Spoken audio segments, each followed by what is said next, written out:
Good to go, Nick? Yeah. All right. Yep. Go ahead. All right. I'll call to order this regular meeting of the Mount Pleasant City Commission this Monday, July 12th, 2021, and stand for the Pledge of Allegiance.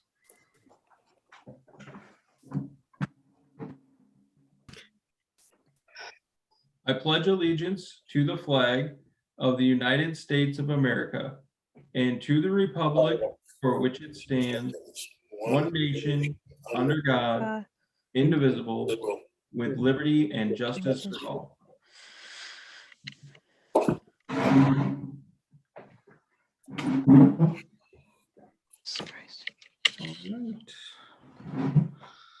right. Clerk, can you take the roll?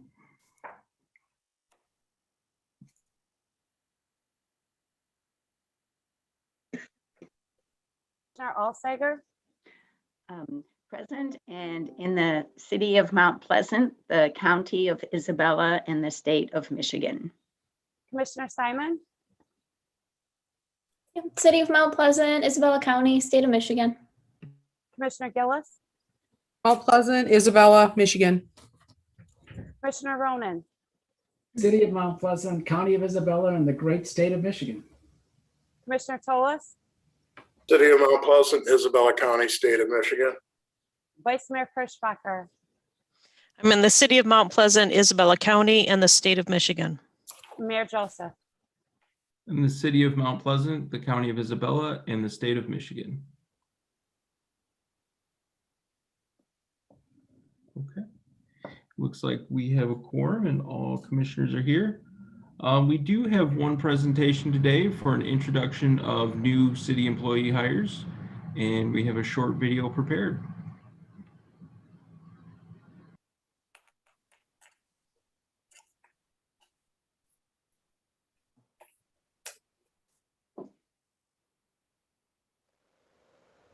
Micah Kemiller joined the city as a water resource recovery facility operator on June 22nd. Micah comes to us from the city of Alma, where he worked as the wastewater treatment plant lab manager. He currently holds Michigan Eagle wastewater licenses A, B, C, and D. Prior to working for the city of Alma, Micah worked for Interlake Steamship Company in different capacities as an engineer. He received his bachelor's degree in business administration from Ferris State University. Micah also owns a property management company that provides affordable housing to Gratiot County residents. Welcome, Micah.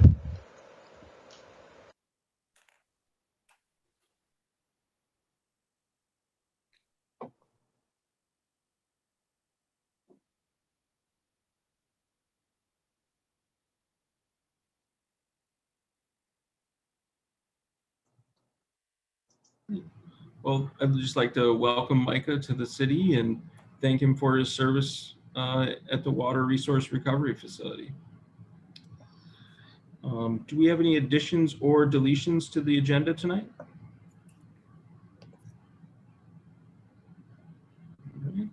I don't see any hands, so at this time I'll open up the public input on agenda items for the public. We ask that you state your name and your address for the record. And if you're with us by Zoom, you can go to the bottom of your screen and hit the raise hand button. Or if you're with us by phone, you can hit *9.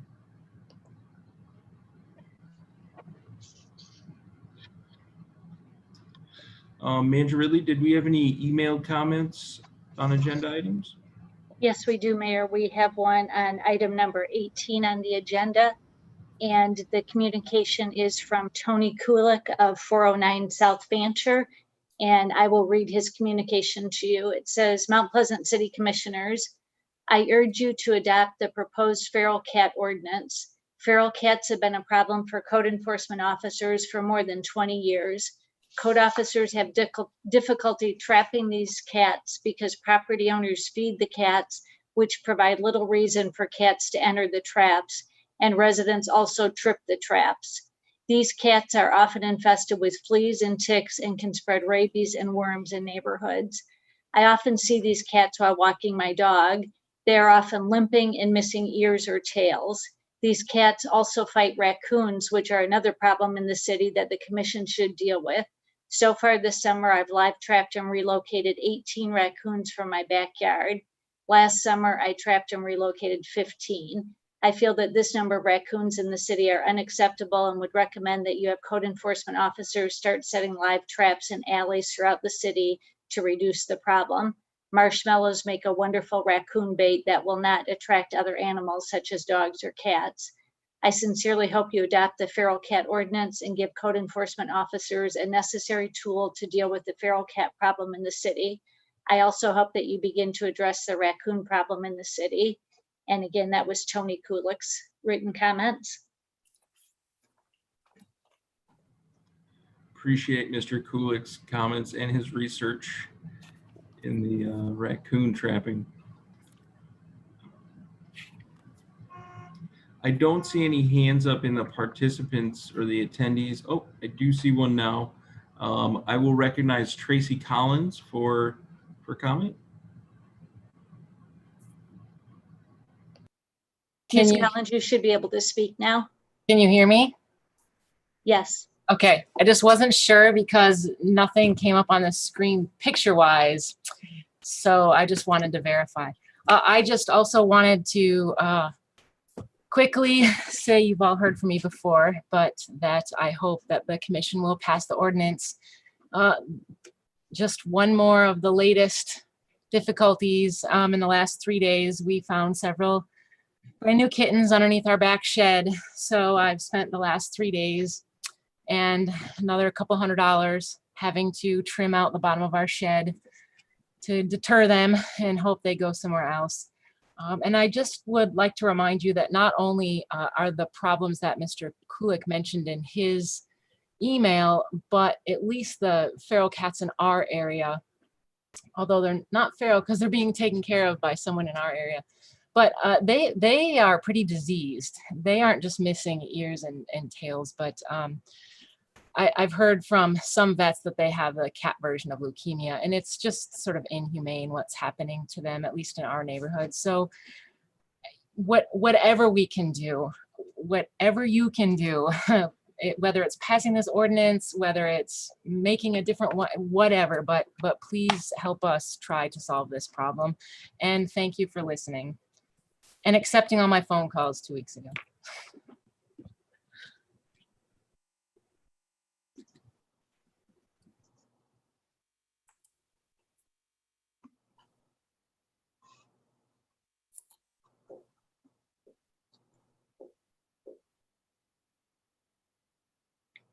Mayor, you are muted, so we can't hear you. Thank you. Yeah. I don't see any other hands up in the attendees section at this time, so I will close the public input on agenda items, and we will move on to the receipt of petitions and communications. And I'll hand this over to Manager Ridley. Yes, the items you have in this section of the agenda tonight include the report on pending items, including the report on citizen complaints. You have the May minutes of the Airport Joint Operations Board, the June minutes of the Planning Commission, and then notice of 2 temporary traffic control orders that are in place for the 90-day trial period. The first one is to allow for overnight parking spaces in Lot 10, which is just west of Town Center. And the second one is no parking at the end of Sansote Street to make it easier for trash and recycling pickup. And that is the end of the petitions and communications. Thank you, Manager Ridley. Next is the consent calendar. Are there any items that need to be removed from the consent calendar this evening? Commissioner Gillis? Yes, number 11, please. Okay. Item number 11 will be removed from the consent calendar.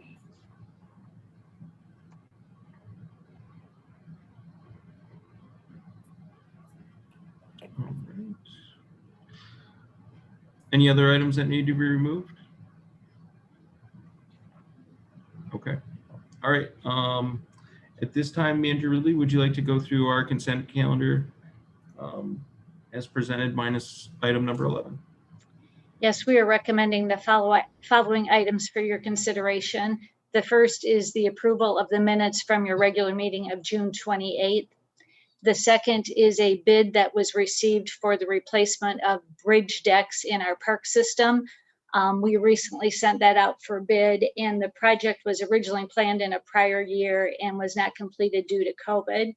So we're recommending the repair of 3 bids to a contract with Denali Construction at a cost of $38,655. And assuming this bid is approved, we will have repaired 5 of the bridges this year, as well as the fishing decks at Mill Pond Park, which you previously approved.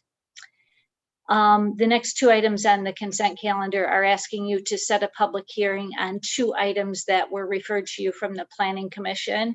And just as a short background on these 2 things, in our work session last year, when we were speaking about the housing study, there was general agreement to have the Planning Commission look at potential ordinance amendments to address some of our housing challenges in Mount Pleasant. And the focus on those proposed amendments was to address the missing middle type housing. And when we use that term in this context, we're referring to the type of structures that are available for housing. And after holding a public hearing, the Planning Commission is recommending 3, but I'll only talk about 2 of them right now, text amendments that we're asking you to set a public hearing on for August 9th. The first text amendment would increase the minimum size to 1,000 square feet from the current 600 square feet for new or converted 2 dwelling units. And it would also remove the requirement that one of those units have a principal residence exemption. The second public hearing is to update the special use requirements for accessory units in the CD3 and CD3L zoning districts, so that principal residence requirement is only required at the time of the special use permit and is not a perpetual requirement. The next item on your consent calendar is to recommend that you approve our HR Director, Suzanne Gandy, as the voting delegate at the annual meeting of the Michigan Employee Retirement System. The city has 1 vote at that meeting, and we typically have one of our HR or finance representatives be that voting member. Next, we're asking you to set a special meeting for August 21st, which is a Saturday. And you'll recall at your last meeting, there seemed to be general agreement reached with you and Mr. Walsh from the executive recruitment firm to set that date as the date for the public interviews of potential city manager candidates. So we're recommending you officially set that date and time so you all have it on your calendars. The next item is we're recommending that you authorize the mayor to sign an agreement with Isabella Bank. And for decades, we've had an agreement with Isabella Bank for use of the parking lot, which is actually owned by the bank at the corner of University and Illinois. And we refer to it as parking lot 6. And we've had an agreement to use that for public use. And in exchange, we've designated the same number of spaces in parking lot 11 north of Broadway for Isabella Bank's use. And the agreement has always made it clear that the city was responsible for the maintenance of the lot on Illinois since we were using it for public use. And while we were finishing up the paperwork for the reconstruction project this year, it was identified that the formal agreement had expired and we could not find any record of it having been extended. So we worked with the city attorney and representatives from Isabella Bank to update the agreement, and Isabella Bank has agreed to it. So we're recommending you authorize the mayor to sign the updated agreement as presented. And then next we have a resolution authorizing the city manager to accept the American Rescue Funds. As we talked about in a prior work session, Mount Pleasant is considered a non-entitlement community in the federal American Rescue Funds legislation. And therefore we will receive our portion of the funds through the state, and it will be allocated based on population. And the state recently announced that the funds have been allocated and the portal has been opened to request the funds. And our current estimates show that the city will receive just under $2.6 million, which will be split into 2 equal payments, one of which we'll receive this year and one the next year. But you'll recall that there's limitations on how we can use those funds but they don't have to be allocated until 2024, and they don't have to be spent until 2026. So we previously talked about waiting for additional information before we make best decisions on how to allocate the funds. But what we can do right now is request the funds to get them in our bank accounts. And the regulations are a bit unclear as to whether I have the authority to request those funds as the city manager, or whether it takes city commission action to do that. So we decided to err on the conservative side and are requesting your approval of a resolution that would authorize me to formally request the release of the funds. And then lastly, we have the approval of payrolls and warrants.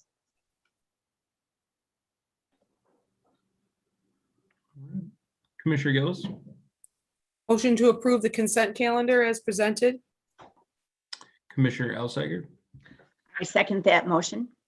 Okay, we have a motion and a second to approve the consent calendar as presented. Any discussion? Commissioner Toles? Yes, Manager Ridley, for clarification on the bridge repair to Denali. Can you refresh my memory? Were they low bidder? Yes, they were. Yes. Thank you. Yeah. Commissioner Gillis? Yes, I just want to mention the American Rescue Funds and the amount of dollar amount that will be. I would hope that we would try to use that for a larger portion of our Mount Pleasant population that encompasses the whole city versus throwing most of it or any of it towards one single area for improvement, such as the downtown or Mission Street. I think it would be a much wiser choice to use those funds on a broader scale for something for the community. I had said something about a swimming pool, but I know the funds have to be allocated in a certain way, but there are many opportunities for the whole community to benefit for those rescue funds. So I just like the rest of the commissioners to keep that in mind, to be able to decide where we're going to spend the 2.6 million, I think it was, or 2.7. Was it 2.7, Ms. Ridley? 2.6 million. Okay, thank you.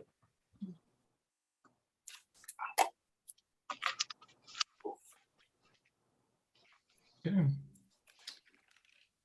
With that, I think we can take a roll call vote on approving the consent calendar as presented. Commissioner Ronan, Yes.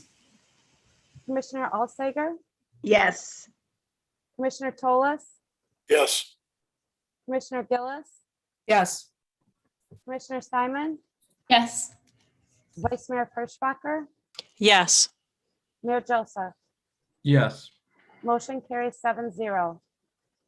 Okay. First item on our agenda now is item number 11, which is regarding setting a public hearing for August 9th on zoning ordinance changes to 154.410.b and table 154.410.a. I'll let Manager really kind of give a brief overview of that, and then we can go into discussion. Yes, as I mentioned earlier, this is the third of 3 recommendations from the Planning Commission. And what this one would allow is, in certain limited circumstances, it would allow the Planning Commission to consider a special use permit for the renovation or redevelopment of properties that are currently non-conforming uses, such as existing rooming dwellings and registered student organizations. And it would allow them to be redeveloped into conforming family uses within the district. And there is certain language within the proposed ordinance that puts various limitations on what those special use permit criteria would be and the conditions that must be met for that to happen.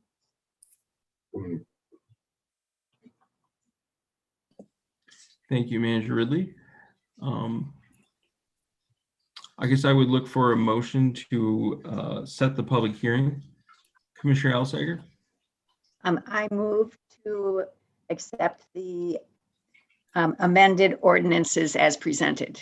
Is that okay, or do I need to read the whole thing? Note, so Mary, we're actually setting the public hearing, so we're not actually Oh. approving the ordinance tonight. Okay, just let me setting- try again. I move that we set the public hearing. Sorry. That's fine. And Commissioner Simon? I second that motion. Okay, so we have a motion to set the public hearing for August 9th and a second. And Commissioner Gillis has her hand up. Yes, I just want a few clarifications. When you're saying redevelopment of a non-conforming use or resident RSO or from the Greek family, does that include being able to take a vacant lot in a CD3 zoned area and turn it into an apartment complex? I don't think so, but Mr. Kane is on the call, so that I don't answer the question wrong. I'm going to move him in so he can answer your question. Thank you. If I can find him real quick.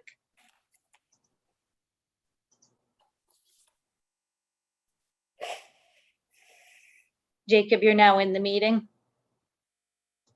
Good evening. To answer Commissioner Gillis's question, under T Part 1, the first standard of the special use permit criteria is that there shall be a dwelling on the property prior to the application. So a vacant lot could not be used for that purpose. What if it was a single family home? It's possible. There are 4 specific criteria that let me back up.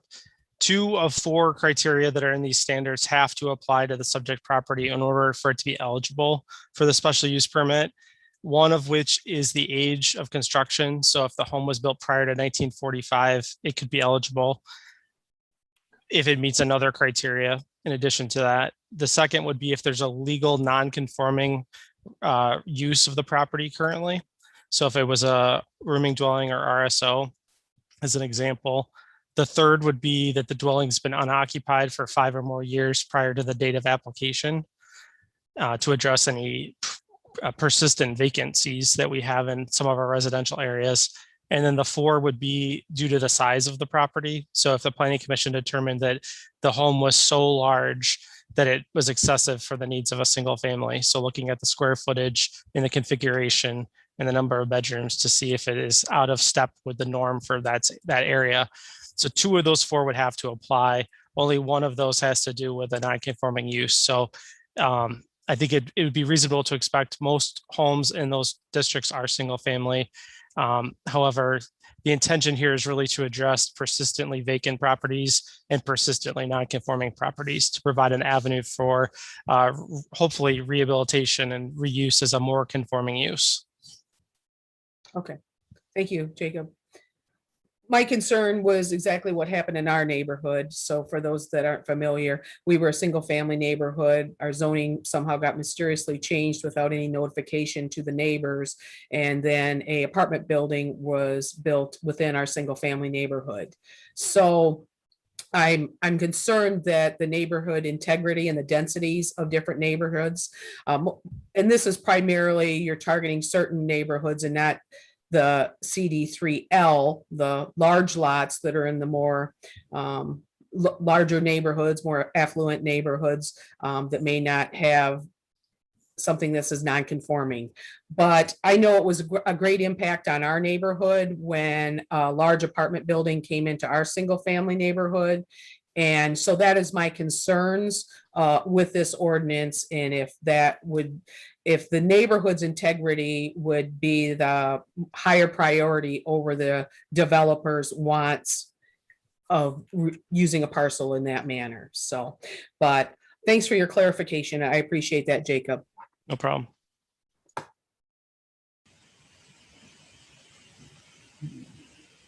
I don't see any other hands up, and so I think at this time we'll take a roll call vote on setting the public hearing for August 9th. Commissioner Tolas, Yes. Commissioner Simon, Yes. Commissioner Gillis, No, Commissioner Alsteiger, Yes. Commissioner Ronan, Yeah, okay, yes. Vice Mayor Hirschbacher, Yes. Mayor Joseph. Yes. Motion carries 6-1. I guess I think given the conversation, if commissioners have further questions about the ordinance, make sure send those in to either, to send them into Manager Ridley, because when we have the public hearing on August 9th, obviously there will be a more, I think, detailed discussion on the ordinance. Commissioner Ronan? Yeah, I know I should have raised my hand earlier, but I didn't. So if they approve this, right, as a special use, does that come before the commission? No. No. Anyway, thank you. Okay. Next on the agenda is item number 13, which is to consider 3 updates to various policies and fee resolutions. So I'll let Manager Ridley give a brief introduction. Okay, I will go over all 3 policies we are recommending and the fee resolution related to one of them. And then the commission will have the option to either address those as one motion if you're comfortable with it, or as 3 separate motions, whatever you're most comfortable with. The first one is changes to the liquor license policy, and we're bringing this to you for 2 primary reasons. The first is to bring it in compliance with the current Liquor Control Commission regulations at the state level, because neither of the policies we have on the books have been updated since 2011 or 2014. Second reason to bring it for you is to change the minimum investment requirements that are needed for redevelopment liquor licenses. The state law has a minimum investment of $75,000, and our policy had minimum investments in excess of that. And as part of our downtown report, we recommended that we make the policies consistent with state law. So the changes to the redevelopment liquor license policies would bring it into consistency with the state law, which would require a minimum of a $75,000 reinvestment. So in order to approve the liquor policies, you're actually doing 2 things. You're rescinding the 2 policies we have on the books and approving the 2 new ones. One is related to what's more permanent type liquor licenses, and the second is related to temporary licenses. And then there's a resolution that consistently sets the application fee for all of those at $250. The second policy we have before you tonight is the website policy. And this is merely to provide documentation as to what the purpose is of our website, and to make it clear that we don't endorse information on our website from commercial sites, so that people can't use it for advertising, and that any references that we make to other governmental or nonprofit sites are for informational purposes. And this is no change from what we currently do, but it provides the policy to support what our practice has always been since we've had our website live. And then the third policy is on the self-insurance fund operating policy. And again, this is an update to our operating policies to reflect what we currently do in regard to how much should be in the reserves for each of those funds, and how the excess funds or deficiencies are allocated among our operating funds. And so we're presenting all 3 of those to you tonight for your consideration. And as I indicated, I can take questions on those, and then you can decide to do them individually or as a package. Thank you, Manager Ridley. Commissioner Toles? Manager Ridley, on the liquor license, I'm thinking that the city was requiring an investment of $250. Is that what it was? For some of the licenses, there was a minimum of investment of $250, and others actually had a minimum investment of $500,000, depending on the circumstances. Thank you. Vice Mayor Hirschbacher? I noticed on the insurance that vision was crossed off. Do we not provide vision for the staff, or is that something that we were going to but didn't? Or great question. We still provide, vision is not provided as a, let me back up. Vision is provided through our cafeteria insurance plan. And in previous years, we were self-funded for it. But the last, I think, 5 or 6 years, we have had a contract with a vendor, and it's actually an insured plan because it was more economical. Yeah, vision insurance is actually quite inexpensive. Yeah. Yeah. Okay, thank you. Commissioner Ronan? George, you're muted. Sorry, I just had a quick question. I'm not into liquor licenses, as it turns out, but so the cost for a temporary liquor license is the same as the cost for the redevelopment liquor license? Yes, because the application, what the cost covers is just the application process and the review of the application. The actual purchase of the liquor license is through the state of Michigan. Okay. So they're not purchasing the license, they're just applying to be able to have it in the city. Right. It just seems like one is more permanent and one's more, so if I wanted to have a business with a liquor license, it cost me $250 to apply. If I wanted to have a liquor license for an event, it cost me the same amount. And if I had the event repeated, I guess it's just, I don't know. Yeah, there is a provision in the policy that if the event is repeated and the conditions of it are exactly the same, another application fee is not required. Okay, I apologize. And again, Okay, there's a lot in there. Yeah, the second question I had was, so if I wanted to have, let's pretend there was something going on downtown in, I don't know, Broadway Central, right? And we wanted to set up a, I'd say Midori or someone wanted to have an outside bar there. This would apply to them, right? They'd apply for a temporary liquor license to serve alcoholic beverages, or is that not a? It could. I'm going to defer to either Michelle or Paul because they're more familiar with the liquor laws to be able to better answer that. Michelle or Paul, can one of you raise your hand to let me know which of you has the answer to that, and I can pull you into the meeting?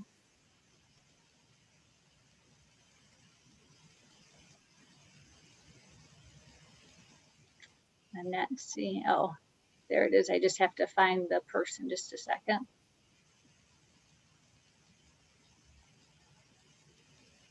So Michelle's coming into the meeting so she can answer that question for you. And I apologize, it's an odd question. Michelle, you should be in now. Good evening. So to answer your question, some of this is going to be dependent on the type of event, and assuming what you're saying at Broadway Central, let's use this as an example. There would be an extension of the license that currently Midori already holds. Similar to when they applied for their outdoor patio, that was an extension of the license that they hold for the interior. So for what you're talking about, it would be an extension of their current license. Does that make sense? Yes, it does. Thank you very much. I appreciate it. So I misunderstood. Okay. Let's pretend that I didn't own Midori. Okay. I just wanted to do a pop-up sort of. Well, you would have to then apply for a temporary liquor license if you were a nonprofit. Let's say it was the JC's or Rotary or Kiwanis, a service club that for some reason wanted. They would need a temporary license. Okay, and that's what this sort of, okay, great. Correct. Right. So, or Broadway theater or something, or I mean, it just. Correct. Right, which would also, just to be very clear, has an extensive amount of training that they have to go through in order to have the ability to serve. So, because you're treated as essentially a bar for an evening, so they expect you to go through quite rigorous training. This is a great idea. Thank you. Sorry.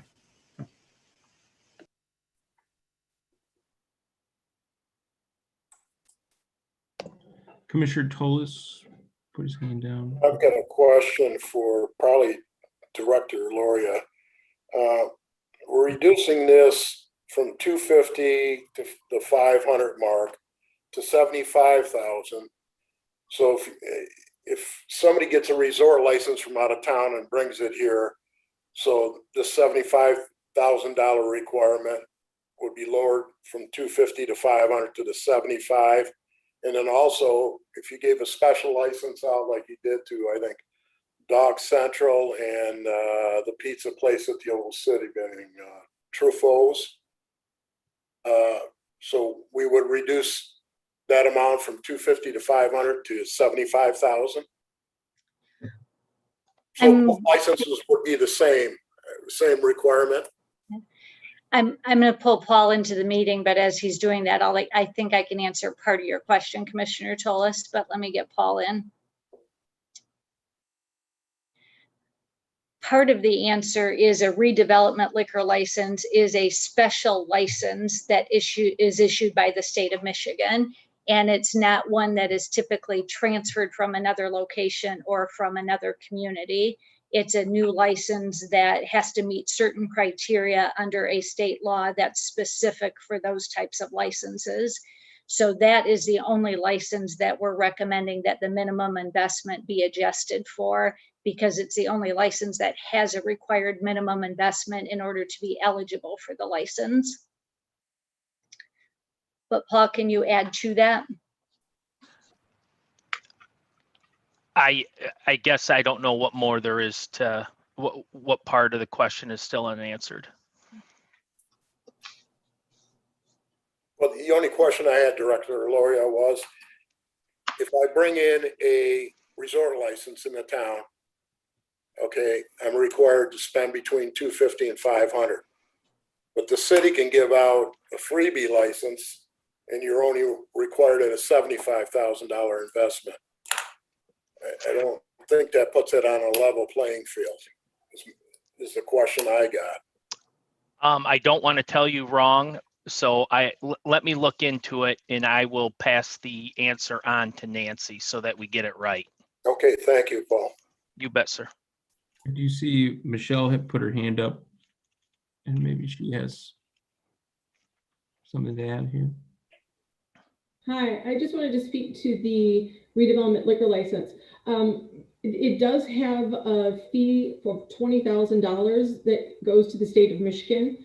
And to be very clear, a redevelopment liquor license is tied permanently to the location. So example for Dog Central, if Dog Central were to decide to move somewhere, they have to surrender that license back to the state of Michigan. Where a license for, again, let's use Midori as example, if they were to sell their business, they can sell that license as an asset. A redevelopment liquor license is different in that sense. I understand that totally, that you can't move it anywhere, but still, you know, it's not a level playing field for a person that's buying a resort license from out of town somewhere else that can legally move it here and then has to spend $250 to $500. And then you can get a redevelopment license, which is limited to that business, but you only have to spend a minimum of $75,000. That's the point I'm trying to make. I know you can't move that license anywhere else. So it sounds like the question is the minimum of the investment for non-redevelopment liquor licenses is what you want us to confirm, Commissioner Tolis, is that correct? Correct. Okay. And if the commission desires, we could postpone action on this policy until we get an answer for that at your next meeting, if you would be more comfortable with that. I guess I would look for a motion from the commission to support that. I'll make a motion to postpone number 1 in section 13 on the liquor license until we get a report back from either city manager Riley or director Loria. Commissioner Elsager? I second that motion. Okay, we have a motion and a second to postpone consideration of 13A till we have a report back from the manager Ridley or director Loria. Any discussion?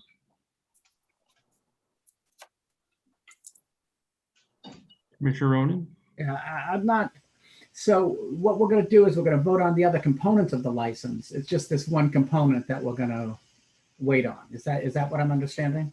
I think the intention of the motion is to postpone consideration of the entire policy until we get those questions answered. The entire liquor license policies. Could we do a friendly amendment? or something like that. Was that your intention, Pete, to postpone the whole thing, or can we just postpone that one? Yes, it was, Commissioner Ronan. I said 13-1, but it's actually 13A, which is the liquor license policy change. I just want to adjourn that until we get our research back on this. Okay, including the part on the temporary liquor license. Yes. Okay, fair enough. Okay. All right. I don't see any hands up, and so at this time, I think we'll go to a roll call vote on postponement of 13A. Commissioner Gillis, Yes. Commissioner Alsager, Yes. Commissioner Ronan, Yes. Commissioner Simon, Yes. Commissioner Tolas, Yes. Vice Mayor Perschbacher, Yes. Mayor Joseph. Yes. Motion carries 7-0. Okay. Next, and we do have 13B and C. Those got a little less attention. I guess I would look for either a motion to pass both together or separately, if whatever the commission feels comfortable with. Commissioner Ronan? I move that we pass them both together, both B and C. And Vice Mayor Perschbacher? I will second that. Okay, so we have a motion and a second to pass 13B and C. Any discussion?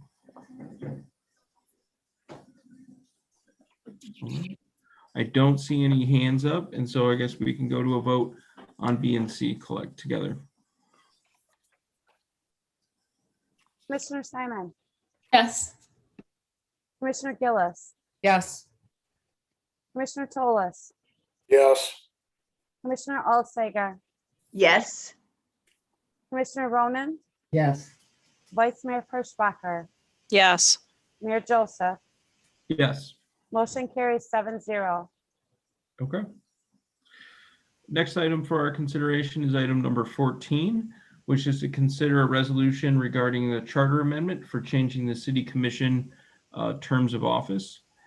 And I'll hand it over to Manager Ridley for a brief overview.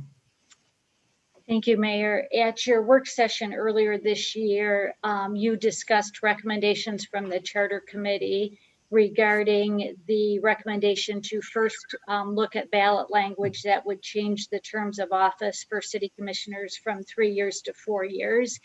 And then at a later time, you would then be able to consider potential changes to how the mayor and/or vice mayor is elected and the term of office for those positions. And so the general direction that was provided to us during that work session was to work with the city attorney to prepare that ballot language and bring it to you with a preferred election date of November 2022, because the expectation was there might be more voters at the polls at that election. The research from the city attorney that indicates that according to the Home Rule City Act, once you officially approve the language, the Home Rule City Act requires it to be on the next general election. So therefore, we've provided two options for you to consider tonight. And the third option, obviously, is you can take no action, but the two options we've drafted for you. The first is a resolution that would indicate your support for the ballot language that would move it to 4-year terms, but would defer action on the actual resolution to put it on the ballot until sometime mid next year, so that it would properly fall so that the next election would be November of 2022. So if you pass the resolution, we have it drafted for you tonight, it indicates that as a commission, if it's passed by majority vote, you have support for that concept, but you're deferring the actual decision to next year's city commission to put it on the November ballot.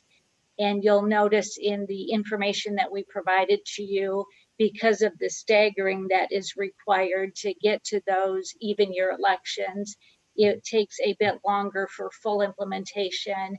And it actually requires that one of the terms for two of the commissioners that would be elected in the future would initially be a 5-year term in order to get to the proper staggering.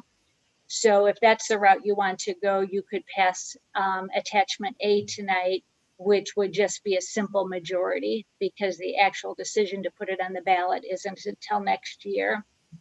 If you don't like that option for any reason, either you don't want it on the ballot, or either you don't want to wait that long, you don't like the implementation, or you don't like the 5 years, we did provide an alternative resolution B for you that you could consider that would actually put the ballot language on this November's election.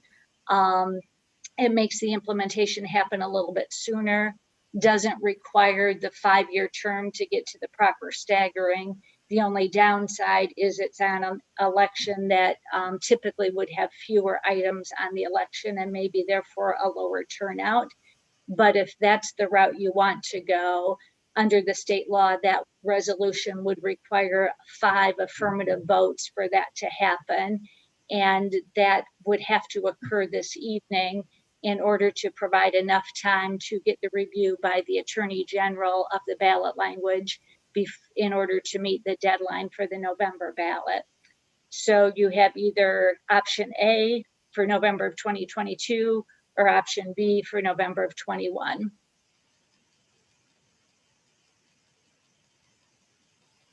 Thank you, Manager Ridley. We recognize Commissioner Gillis. Yes, I would like to move to approve the resolution attachment A to indicate support of ballot language for 4-year terms at the November 2022 election. Okay. So Commissioner Gillis has put forward option A. Commissioner Tolis. I will support that. So option A has a second. Discussion by the commission.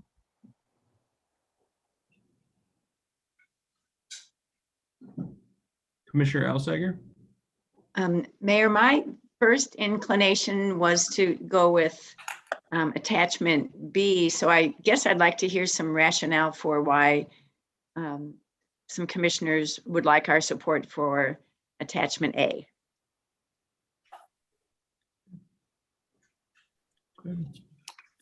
Commissioner Gillis, you have your hand up still? Yes. Well, as we know, November 2022 is a governor's election, so our voter turnout will be substantially higher than the November election this year. And when we're dealing with charter amendments and charter changes this big, I think people count on the people that are interested in our charter and have read it, that are part of our community. I think it would be better served if we allow a larger portion to decide on a change for our charter. There's lots of considerations from a 3-year versus a 4-year. I asked my fellow commissioners to reflect on when you were first asked to run with a commitment of 3 years. And I know myself from personal experience, when I've spoken to people about running, a 3-year commitment is a long enough time for them to commit to versus a 4-year commitment. I am a little bit hesitant to add a year to service because it's a lot of work and it's a lot of time commitment. But I do always believe in the voice of the people, and a larger voice of our population for such a major charter change, I think can only be reflected from a November 2022 election. So I think that would be a better way to go, and we will see what the voice of the people have decided about this increase of our terms. Okay, thank you. Commissioner Tolis, you have your hand up? Yes, I have to agree with Commissioner Gillis on the voter turnout, number one. And number two, going from a 3 to 4-year term, and some of those will be a 5-year term that'll be extended out. I like to see that voted by the people.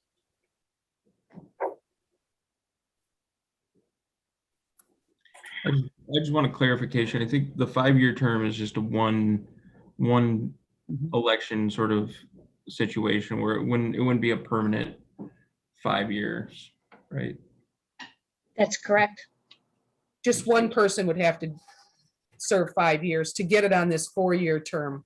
2 persons would have to. Excuse me. I understand that, but you're still extending it from a 3-year to a 5-year term for that one person. Or 2 people, yeah. One person or 2 persons? 2 It's people. 2 people. Okay. Commissioner Ronan?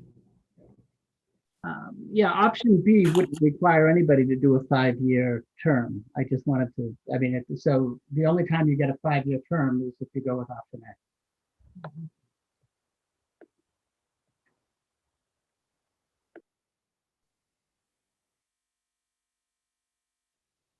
A. Commissioner Gillis and Commissioner Tolis, you guys still have your hands up. Did you have further to add? Sure.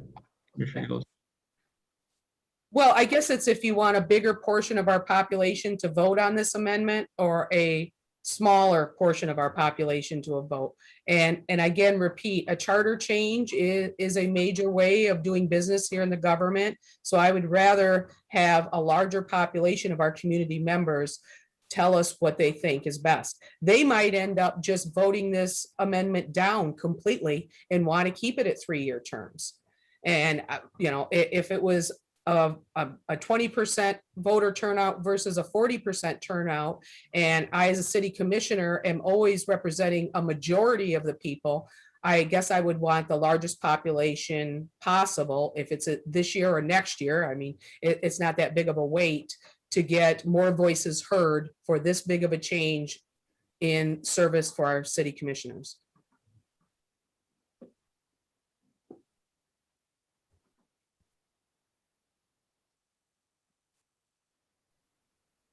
All right. I don't see any other hands up.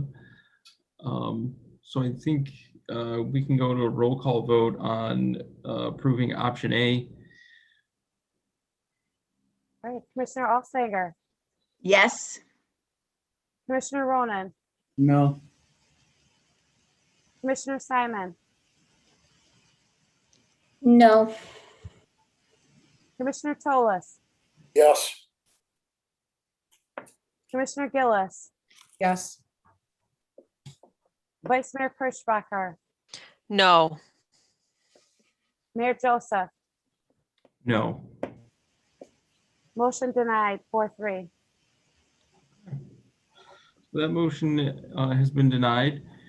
Look to the commission to pick up another motion. Commissioner Ronan? yeah, I'd like to move that we support option B of the motion. Okay. There's a motion for option B. Vice Mayor Perschbacher? I'll support that. We have a motion and a second for option B. Any discussion?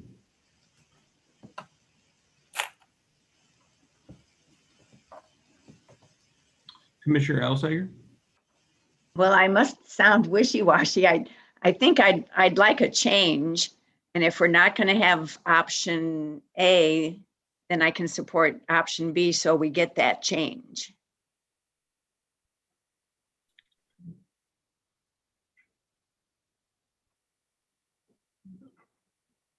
I guess I'd like to voice my support for option B. I think that the 5-year term is quite an ask. To go from 3 to 4 years is certainly a big change, but to have a one-off election where you have a 5-year term, I think is a bit unfair to ask for community members to run in that election. And also, I think that the change from 3 to 4 years is not. I don't think it's a fundamental change in the way our city governance is going to play out. I think this is ultimately going to turn into a ballot question about an elected mayor. And I think obviously that should be on an even year election because that makes a lot of sense. But I think a 1-year adjustment in the terms of office is just not a huge change, and this option B makes it more streamlined. Commissioner Tolis? So we're changing it from 3 to 4 years.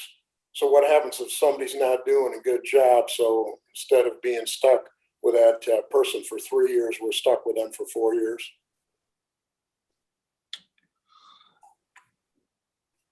Commissioner Tolis, I guess the answer to your question is if you feel a city commissioner is not doing a good job, their term would be 4 years if this passes.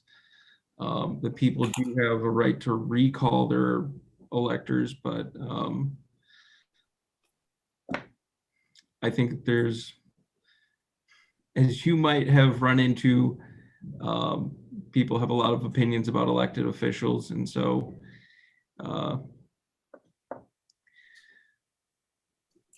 can't always win that battle. But that's for sure.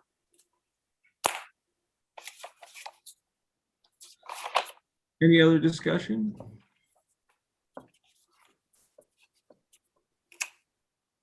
All right. At this time, I think we can go to a roll call vote on approving option B. In this, I'm sorry, I just wanted to make clear that this does require 5 votes to pass. Commissioner Tolis, No. Commissioner Ronan, Yes. Commissioner Gillis, No. Commissioner Alsager, Yes. Commissioner Simon, Yes. Vice Mayor Furschbacher, Yes. Mayor Joseph. Yes. Motion carries 5-2. Okay.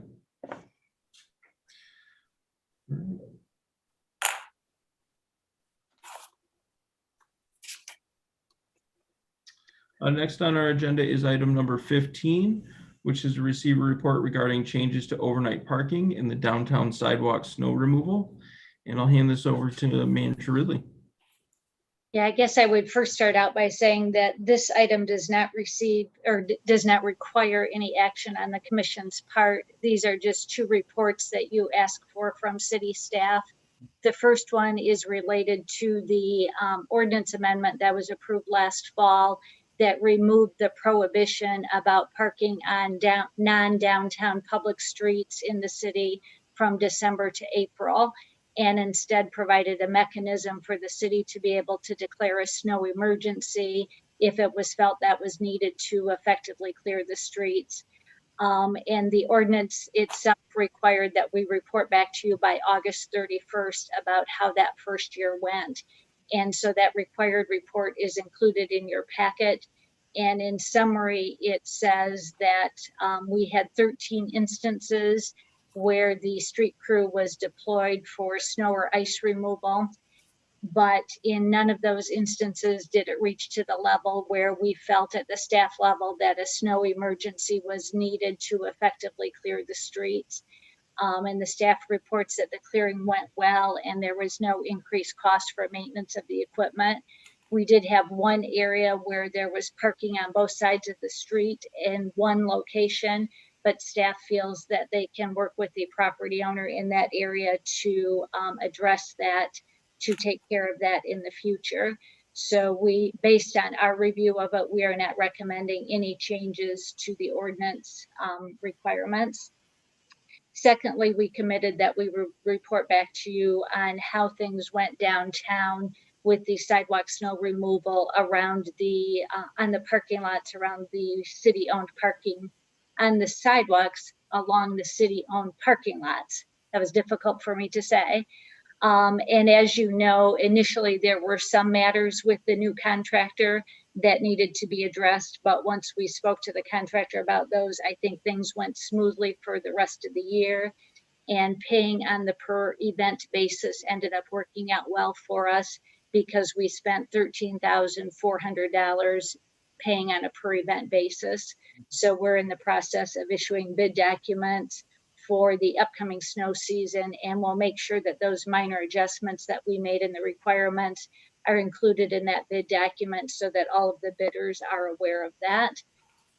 So no action on either of those are required this evening unless you have any feedback or direction to staff for anything different.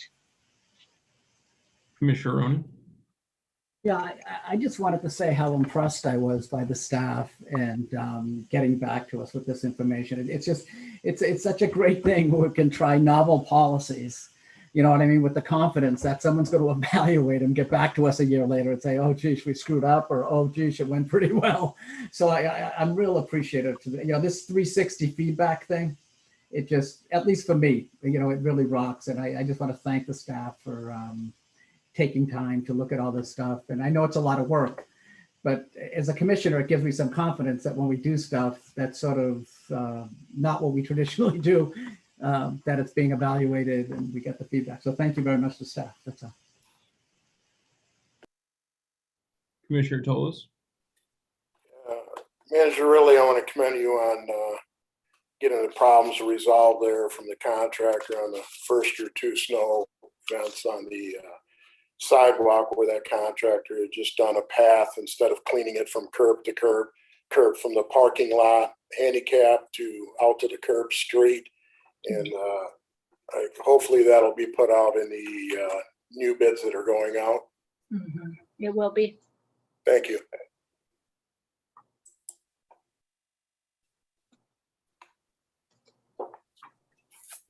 Any other comments or questions? Okay. I'd just like to thank Manager Ridley for her report and the work that staff has completed. All right.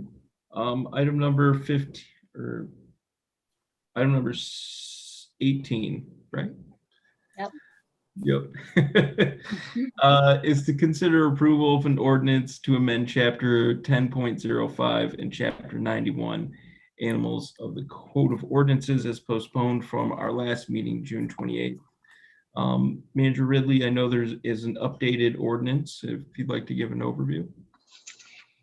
Yes, as you will recall at your last meeting after holding the public hearing, you ended up postponing action on this ordinance until staff had some time to meet with representatives from the Humane Animal Treatment Society. And that meeting occurred on Wednesday, July 7th. And as a result of that meeting, we made some updates to the ordinance that was brought to you. And those changes I would summarize to say that in section 9104, we added both cats and dogs, and 9104 is in regard to the premises to be kept clean. And then secondly, all references to hats were removed throughout the ordinance, and the focus on enforcement is really therefore for city staff and Isabella County Animal Control. Section 9108 was added, which regards not euthanizing animals unless a veterinarian indicates that that is necessary. And we had indicated that verbally, but now we've made that as part of the ordinance as well. And then there was a change to section 9110 because that section was always intended to mirror the zoning ordinance, which has been in place for decades about the number of animals allowed. But as we pulled that into this ordinance, unfortunately, the wording got changed around a little bit and the meaning ended up being changed. So we have fixed that so that it now says that each residence can have no more than 4, which is consistent with the zoning ordinance. So any residence can have 3, just like they currently can have. So again, that's what's been in place for decades. There's been no change to that. We just put it in the regulatory ordinance so that everything was in one place. And as I indicated in my cover memo, if the commission no longer feels that's the right number, we can certainly look at additional amendments to change that number. It's just we would have to start at the zoning ordinance first and ask the planning commission to change that because that drives zoning, and then we could amend this ordinance again at a second time. So going back to the purpose of what we were trying to accomplish with this proposed ordinance is that it gives the staff an enforcement capability when we run into situations where the property owner is not cooperative in dealing with a health or safety issue. We didn't intend for the ordinance to outline everything that might be done in those situations, but instead just to give the staff some enforcement capability, which they did not previously have in those health and safety issues. When staff met with representatives from HATS, I think it would be fair to say that the HATS group would like additional options available and additional things to be put in place to help control the pet population. And I think that is potential that we could continue to work toward that. But in the meantime, I believe that they are more comfortable with these language changes to at least take the first step to deal with some of the issues that we currently have. And I should mention that we believe that the changes are not significant enough to what the public hearing was held on, that we don't believe another public hearing is required at this point before you take action based on what we've provided with you this evening. And as we talked about earlier, with this ordinance change, we would commit to reporting back to you in 6 months regarding how the change is going, and would be talking with some of those community partners to get their input about how it's gone so far and whether additional changes may be needed. So based on that additional input and those few changes that we made, we are recommending that you approve the new ordinance that was in your packet this evening. Thank you, Manager Ridley. Commissioner Toles? I'll make a motion to amend Chapter 10.05 and Chapter 91 of the Animal Code of Ordinances with the present changes that were made. Commissioner Alsager? I second that motion. Okay, we have a motion and a second to approve the amendments to Chapter 10.05 and Chapter 91. Commissioner Gillis? Yes, I want to again express my support to staff and the time that they have put into this ordinance change. I think our community members have suffered long enough with no action taken by our City Hall, and I am glad that staff found some way to address people feeding feral cats and allowing them to reproduce.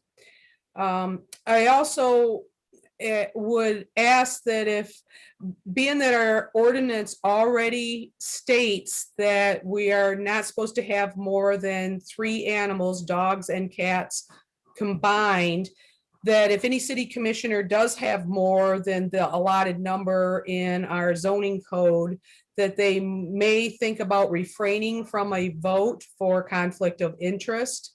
Because if you already have more than the animals allowed, you are already in violation, and you may not be able to properly vote on this amendment without being subjective because you're already in violation of that. So I know that I have not violated that ordinance. But for those of you that do not have a colony of cats in your neighborhood, I can attest that it is extremely frustrating to know that the cats are being able to propagate and have kittens and destroy property. They are unhealthy.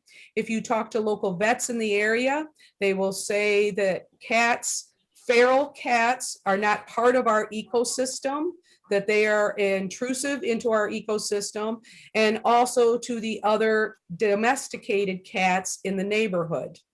I can't imagine anyone that is more concerned about feral cats versus our community members and private and public property being destroyed.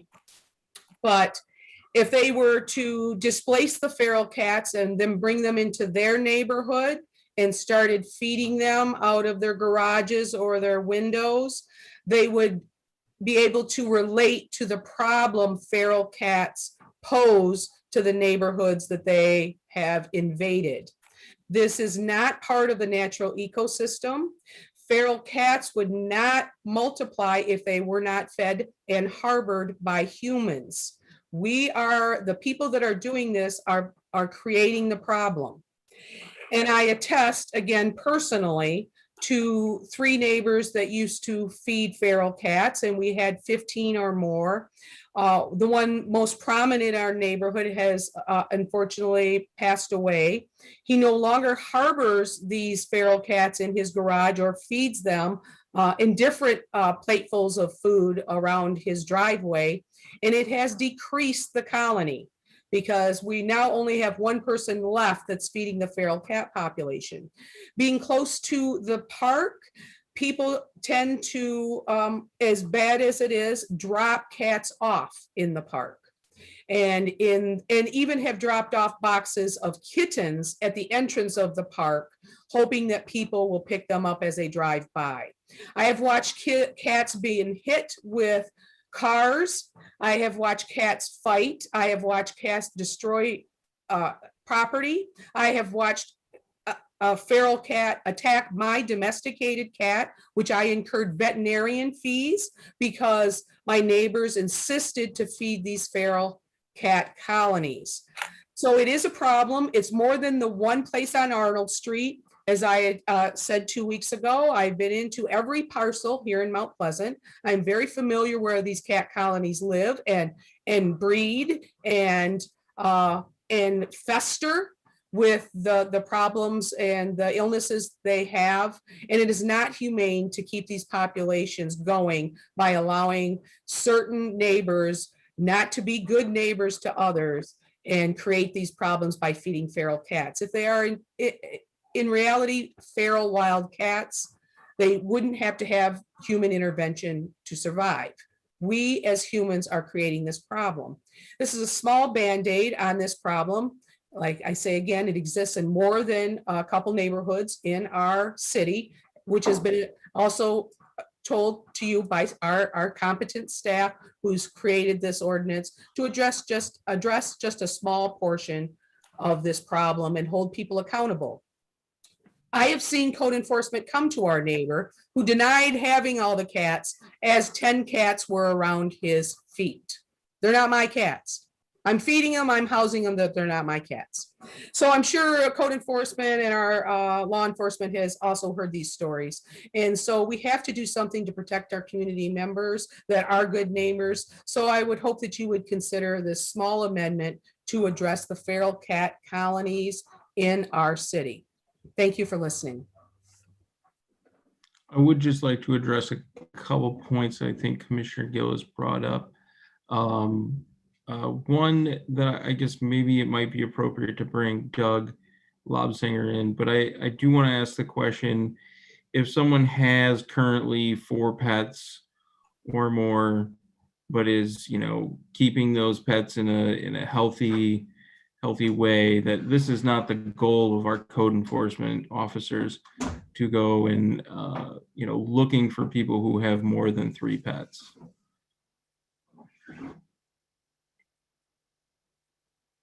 Mayor, I'm bringing in both Chief Loria and Doug Lobsinger to answer that.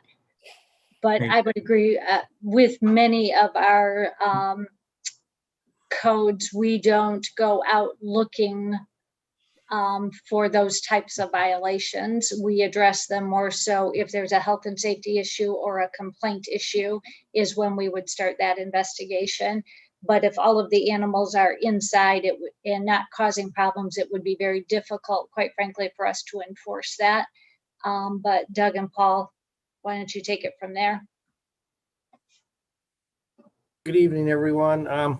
This is a tool for us to, when we are getting complaints related to animals, that we can investigate and educate property owners, and if they're willing to comply and take care of the health and safety issues that maybe their pets are creating that we're getting complaints on, that's when it comes into play, whether we're going to talk about how many animals they have. If they have the animals, they're taking care of them, everything is fine, they're picking up after, and we're not getting complaints, and again, if they're inside, We're not getting complaints about the outside. Code enforcement is pretty much deals with the outside of a property. It's going to be a mute issue for us. We're not going out and look at that. We don't have the resources to do that. Thank you very much, Doug. The second thing I wanted to ask, Commissioner Gill has brought up being in conflict with the pending vote. And so I want to clarify, I think our code of ethics policy looks at conflict of interest if you have an economic incentive for a vote. And I don't see a clear economic incentive for someone on this board unless you maybe own cat and dog control company or something like that. But I would like to clarify to make sure that that I'm correct in that interpretation. Yes, Mayor, the conflict of interest policy clearly says, or the code of ethics clearly says a conflict exists when a commissioner has a personal financial gain different than what the rest of the community would have.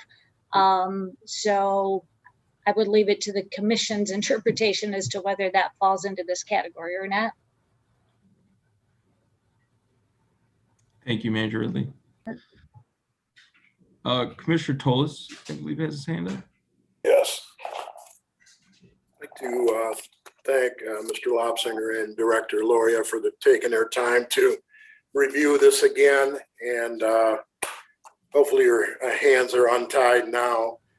It's long overdue, in my opinion. And you had an ordinance before that if animal control was called on a cat, they couldn't go pick up a cat. Now they can pick it up because it says dog or cat in this new amendment. Also, you had Ms. Collins that spoke earlier in public comment. Hopefully this will be some relief to her. I think she's been dealing with us. I was going to ask her, but I know it's been over 10 years on this situation. And finally, we're getting something done now for a citizen.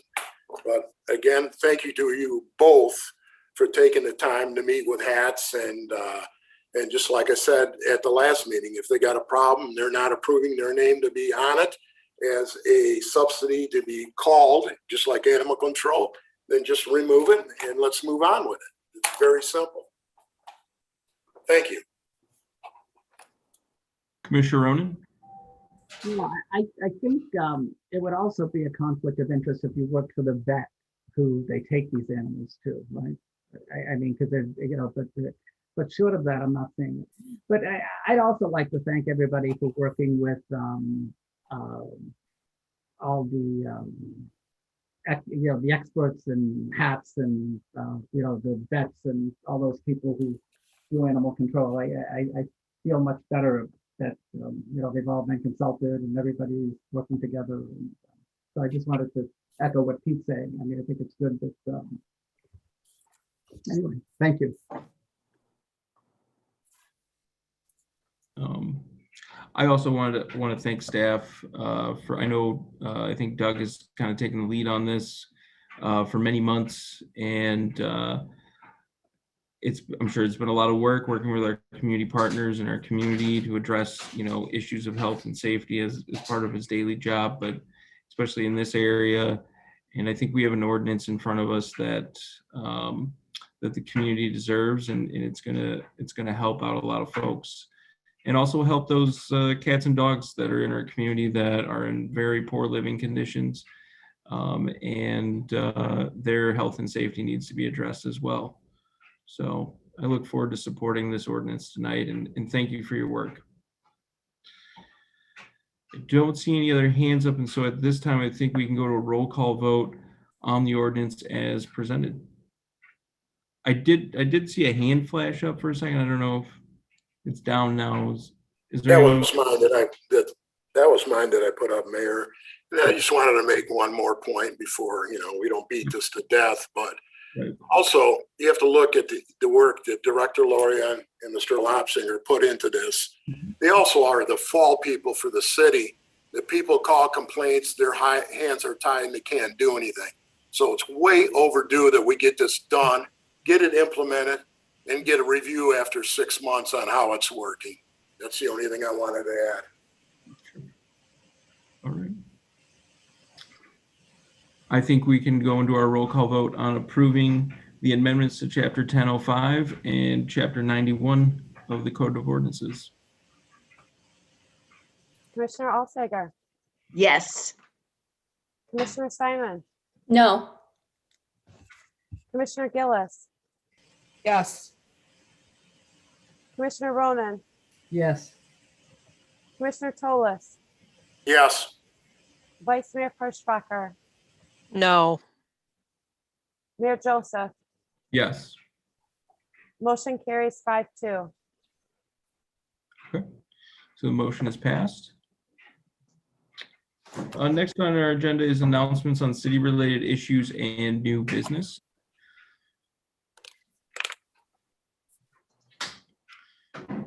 Commissioner Gillis? Yes, I just wanted to remind our community members that we have a park called Indian Pines Park. It's to the north of our municipal airport. I worked with staff and our fellow commissioners my first term in 2016, explored the park the first month and found that many people were legally hunting and had set up blinds in this park. It's an 80-acre parcel park with the Chippewa River running through it. And there had not been any patrol in several years. And so unfortunately, some people decided to put blinds up and also log trees from our public park. But during that first year, we cooperated with the DNR and our Parks and Rec staff.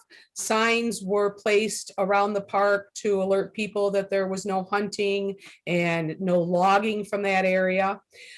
It is an 80-acre parcel park. We have access to the north end. So if community members would like to visit that park, it is off of East Valley Road. If you went to Isabella past the airport and turned right, where East Valley Road then shifts to the south on Somerton, you will see that entrance. We do have access to the north end. We still do not have access to the south end of his Indian Pines Park.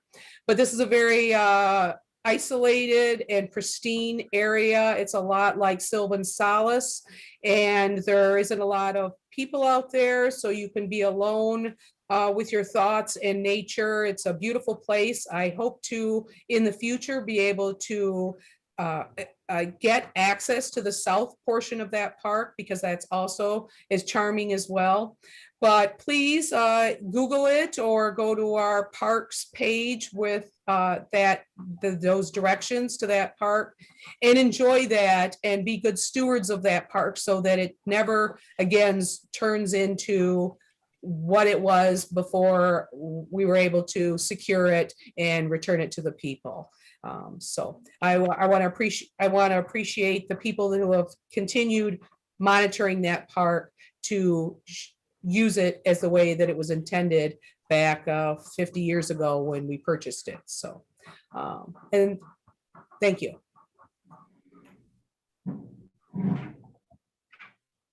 Commissioner Tolis? Yes, I have to make a correction from our last meeting. We had our closed session with Mr. Walsh, and I was discussing the project on Main and Pickard Street. And the total of that project was estimated at $3 million. And I made a mistake on the amount that was projected. That corner has also been vacant for 28 years. Yeah. There's an auto parts place, truck repair, and a junkyard on that corner. And also the owners of that property have now, that was their 12th proposal to the city of Mount Pleasant to get a project down that was shot down. Thank you.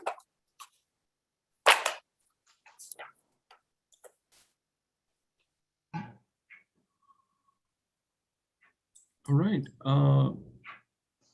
Commissioner Tolis, did you have your hand back up? No, I took it back. Oh, excuse me. I took it down and put it back up. I'm sorry. Okay. Commissioner Rowan, I saw your hand pop up. Yeah, I'm not sure what we're talking about, and this is probably not a time to discuss new issues, but it might be helpful if that information Commissioner told us was sent to somebody or something, so that I'm still not sure what it's about, but it sounds interesting to me. That's all. But I don't want to continue the dialogue. I'm just. I will forward those facts on to Manager Ridley. That'd be helpful, and then we can get some additional information to each of you on that if you're interested, so that you will know more about the situation. So we will report back to you on that. Thank you. Thank you. I had a couple things I wanted to bring up tonight. I think first and foremost, just to remind the public that you can still get your COVID shots. I think they're doing a clinic at Rick's in the parking lot most weekdays. I see them there, and so it's important. A lot of people who are experiencing illness, serious illness, and hospitalizations are people who have not been vaccinated, and people who have been vaccinated still run the risk of getting sick, but are faring much better. And so it's important to get vaccinated and to help ourselves and our community to get through this pandemic. I'd also, I've gotten a lot of emails this past week from board members from Green Tree Cooperative Grocery concerning concerns with the zoning ordinance and the sign restrictions that they have. And I know Manager Ridley has gotten some of those emails that I've forwarded to her. And I guess I would like to see if we could address those issues or refer potentially maybe to the Planning Commission or. Yeah, Mayor, I did have a chance to look at the 2 emails that were forwarded to me, and I guess a couple of things that I would like to clarify for the commission as a whole, just so you know, is that the sign ordinance that was incorporated into our zoning ordinance was actually approved in 2016. So our sign ordinances have been in place since that period of time, and I don't think there were significant changes when the zoning ordinance was approved in 2018. And one of the challenges that I think came up in in one of the emails that I saw is that it's necessary to treat all of the sign requests consistently. We can't treat a local business differently than a franchise business necessarily. But I think there's enough information in these 2 emails that I have that we could ask the Planning Commission to look at whether they still think those sign requirements are appropriate for the city as a whole. So I think there's enough information in those that we could do a staff referral to the Planning Commission to look at that. As it relates to the Green Tree signage itself, as you know, Green Tree has the ability to file an appeal to the Zoning Board of Appeals if they would like to on the interpretation. And they've been advised of that capability if they believe the interpretation is wrong. So that's an avenue open to Green Tree. But in the meantime, we could have the Planning Commission look at the sign ordinance areas that they were most concerned about to see if they still feel those are appropriate for our community. As the commission knows, that's a multi-month process though, because the Planning Commission would have to look at it, hold a public hearing, refer it to you, you would have to hold a public hearing. So there's not a short resolution, but it could be looked at for the future through that process. So we can, I can work with Jacob to have that looked at by the Planning Commission. Thank you, Manager Ridley. Commissioner Ronan? Yeah, I'm sorry for, but I just thought it was odd that we got so many emails. I mean, isn't there a mechanism for them to, apply for an exception or? Yeah, that would be through the Zoning Board of Appeals. There's an opportunity for an interpretation, clarification, or an interpretation appeal that could go to the Zoning Board of Appeals. I'm sorry. Okay, thank you. I was just puzzled. Commissioner Tolis? I have to agree with Manager Ridley, but I don't see us going through this. And even though we get emails, it doesn't make any difference because we had businessmen, Mr. Bill Cook and Mr. Stressman, that also went through this sign ordinance, and nothing was done. They just told them you can't do it, end of discussion. And now we get all these emails and somebody's trying to pressure us into doing something different now. Are we going to change? We're changing for certain parties. We're not abiding to other parties. You turn down 3 other business people. And I just don't understand this. We're going to waste staff's time doing this just because somebody sent an email complaining. Well, the other 3 gentlemen complained and didn't get anywhere. It was just turned down. The new ordinance took effect 2016. That's the way it is. I guess I think Commissioner Toles brings up a good point that, Green Tree has a problem with the signage ordinance. And then I wasn't aware of Mr. Stressman's issue, but I know that there have been several other people in the community who have, brought forth differences of opinion about the signage ordinance. So I think at this point, I feel like for me, I feel like it's appropriate. I think that the Planning Commission at least look at that with a more detailed eye and say, hey, is this still working? Do we want to make changes? And I think I'd probably go with whatever the recommendation is, but just for them to at least take a look at it, because it will affect everybody from here on out if there is a change made or if a change isn't made. Commissioner Gillis. Yes, I also agree with Commissioner Toles that we have had several people come to us individually. They didn't network their whole database of customers from Green Tree and solicit them to send in emails to pressure the city commission to then ask the planning commission to look at the sign ordinance. We've had Mr. Kerr have concerns about our sign ordinance since 2016, and Mr. Stressman, and there was a few other people. We always said you have the option to appeal, which everyone does. They can go to the Board of Appeals, and I think that's exactly the avenue that Green Tree Grocery should take if they cannot comply to our signage ordinance. This thought of having businesses and maybe businesses that are patroned by our own city commission to now have the planning commission look at the signing ordinance is very ingenuous, that we would expect other property owners downtown to abide by our ordinances, but other people not, and that we would give them more leeway or more avenues that now we're going to be referring this to the planning commission. No time before has ever we have said, let's refer this to the planning commission. So I find it very odd that in this instance, now we're pushing to make amendments for one business versus telling previous community members to go to the Board of Appeals. And that is what that board is for, to individually interpret what the problem is that they cannot comply and maybe make a solution, or maybe not. But I really don't believe it's good, or it's a good use of staff's time.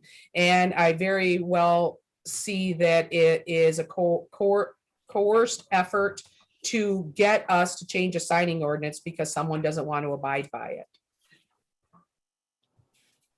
I believe it's a concerted effort that they have asked everyone to email us so that we then in turn try to change the ordinance to fit what they want.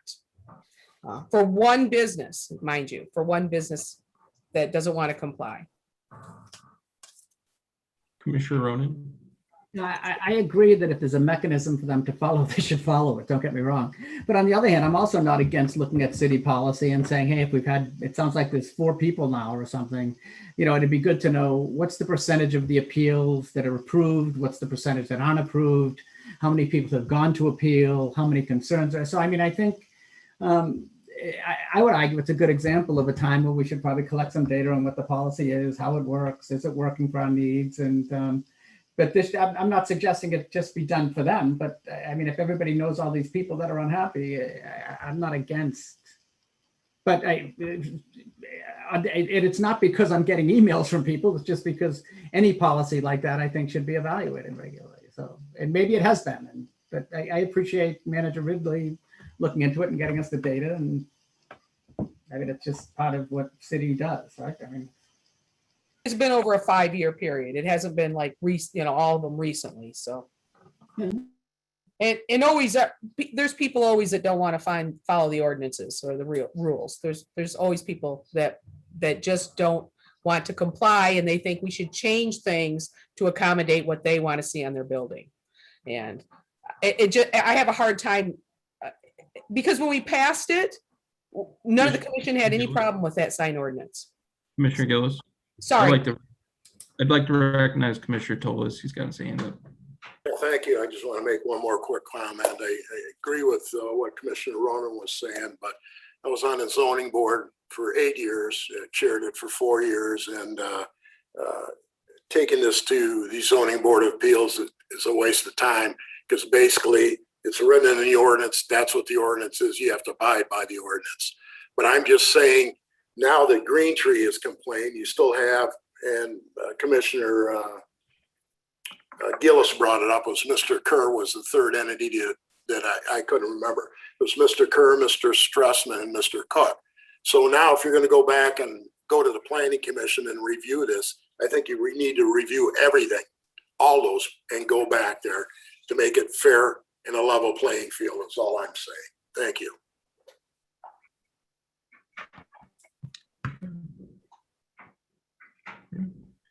Do we have any other announcements or new business?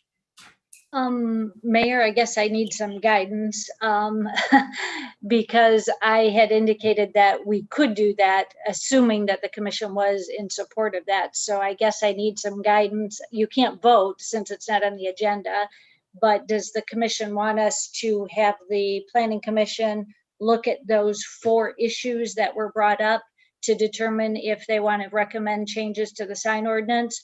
Or do you want to just look at one, or do you want to not have them look at anything at this point? I guess I need some guidance about what you're looking for from the staff to help facilitate any kind of review that you may or may not want.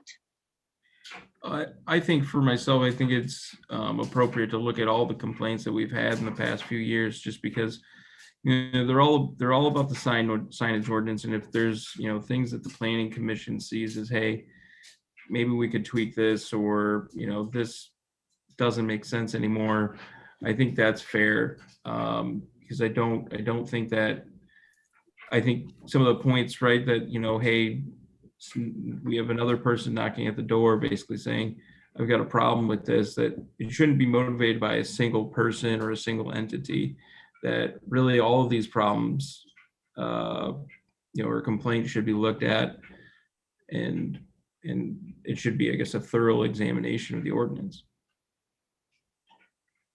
Commissioner Ronan? yeah, I would agree with that too. And I doubt that maybe the commissioners know everybody in the city who's got concerns with the ordinance, but my guess is the planning committee, they probably have more people than this or something. I just don't. I think it's good to review policy, so I'm going to support that as well. Just to, I mean, if policies are working well, and I don't know, so. But not an exhaustive thing. I mean, I'm not suggesting staff devote a lot of time to it, or that it become cumbersome or something. But review sounds good. Yeah. Commissioner Tolis? Would support that also, and I think Mr. Cook and Mr. Stressman, I think both of their complaints were that you couldn't put a sign back up that they already had that was put on the front fascia facade, which is would be how do I place it? It's not on the front of the building, but it's on the gable end. Yeah. The gable facade. So Yeah. those 2 complaints were the same. I don't know what the complaint is from Green Tree, but I think this should all be reviewed. Commissioner Elsager? I can agree with that too. Okay.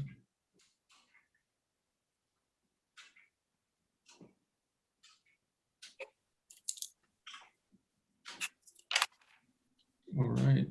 Well, I don't see any other hands up, and I know it seems like we have at least 4 commissioners basically gave the same indication of what they would like to see the Planning Commission consider. So I think we can move on from here.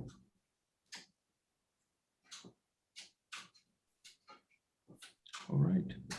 Well, I think we can move on to public comment on agenda and non-agenda items.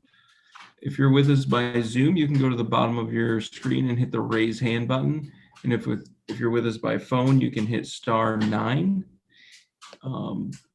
And I can recognize you for public comment. I just ask that you state your name and your address for the record. Manager Ridley, did we have any emailed comments? Mayor, we do have one, but it's from somebody that I notice is in the audience. So I don't want to make the same mistake I made 2 weeks ago and read it and then ask them to speak. So I guess I would like to make sure you see if anybody wants to speak before I start reading the one that came in. Sure. Sure.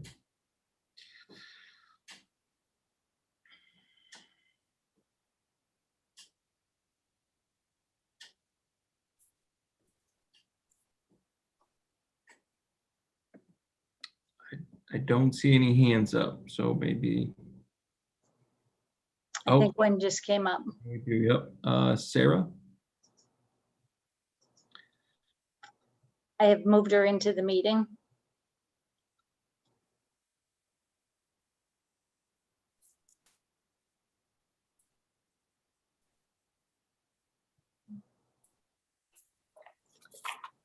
Sarah, you should be able to speak to the commission now.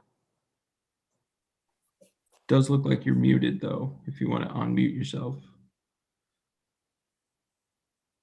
Hi, I'm a staff person at Green Tree Cooperative Grocery, and I have seen the sign that is proposed by the zoning or whoever we had to go through in order to get the signage, and it is very small on the north facing end of the building.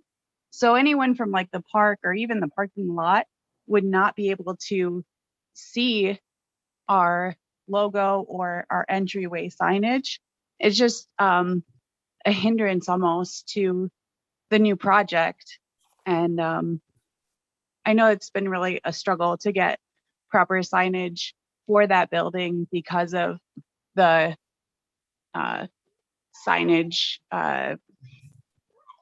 board that we needed to go through. Just wanted to, like, I'm concerned about our building not being noticed as much because of that package that we have presented.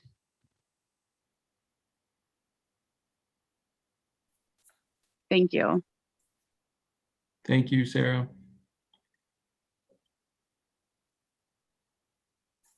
Excuse me, can we have Sarah's last name and where she lives? Oh, I think she already left. Nope, she's still here. She's still there. Hi, yep. My name is Sarah Moffett. I'm at 721 North Franklin Street in Mount Pleasant, Michigan. Thank you, Sarah. Thanks. Okay. I see Tracy Collins in the attendees.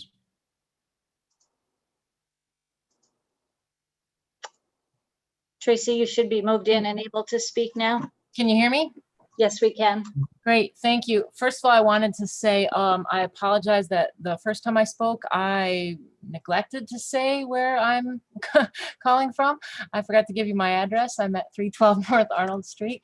But I just wanted to say thank you for passing the ordinance. But also I wanted to say that I have been speaking with hats several times over the last couple of weeks, and I really want to encourage the commission to continue to reach out, continue to work with any groups possible. I know that this problem isn't one that can be solved quickly. I probably know that better than anybody, but this is going to take, I think, a much bigger effort than this ordinance. I am glad it's been passed because I think it's at least for someone like me, it shows, oh, finally somebody's listening and we're trying to solve this. But I really want to encourage the city to work with all of the groups who have an investment in this, not only HATS, but citizens in the different communities who have been affected. So thanks again. Thank you, Tracy.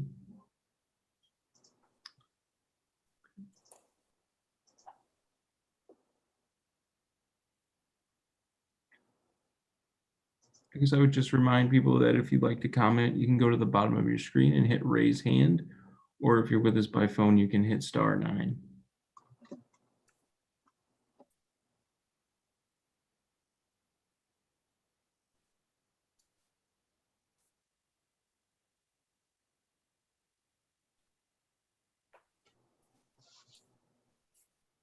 Right. I don't see any other hands up, and so Manager Ridley, if you want to read that emailed comment, I suppose. Okay, the email came from Megan Barber. There is no address, but her communication says, I would like to again express my deep concerns that the recently adopted zoning ordinance for signage in downtown Mount Pleasant do not allow for new construction like Green Tree Co-op Market to showcase their business adequately, appropriately, or professionally. This is a major project costing millions of dollars in our declining downtown area, and to have the ordinances that clearly were not developed for such an immensely important project upheld to the detriment of the project is a blatant disregard for the business and the project developer. A commercial sign building limited to an outrageous 20 inches by 40 inches is simply unacceptable. Green Tree has a 51-year history as a community-minded business in the Mount Pleasant area, and if Mount Pleasant truly wants people to meet here, supporting local businesses in providing visible signage might be a good place to start. And that was Megan Barber. Thank you, Manager Ridley. At this time, I will close the public comment section on agenda and non-agenda items. Tonight, we do not have a work session or a closed session. And so at 8:47, I will adjourn this meeting. Good night, everyone, and we'll see you soon. Good night. Good night. Thank you, Mayor. Good night.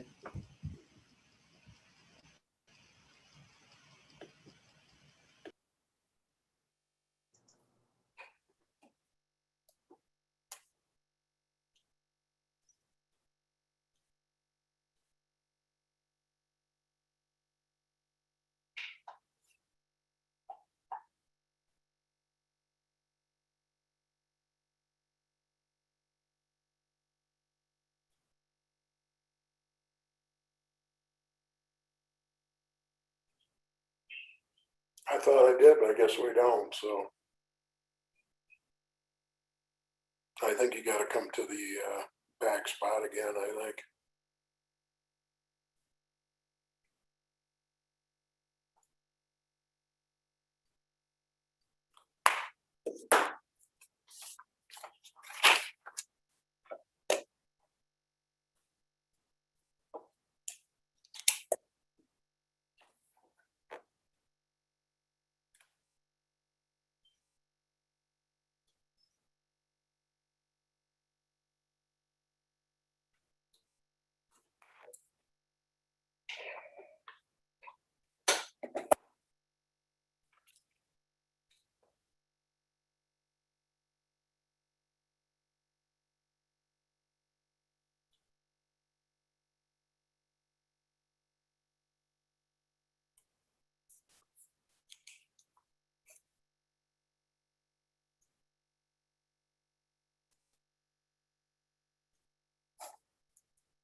So it became a heated Hey, Commissioner hot button topic. Still logged on there, my friend.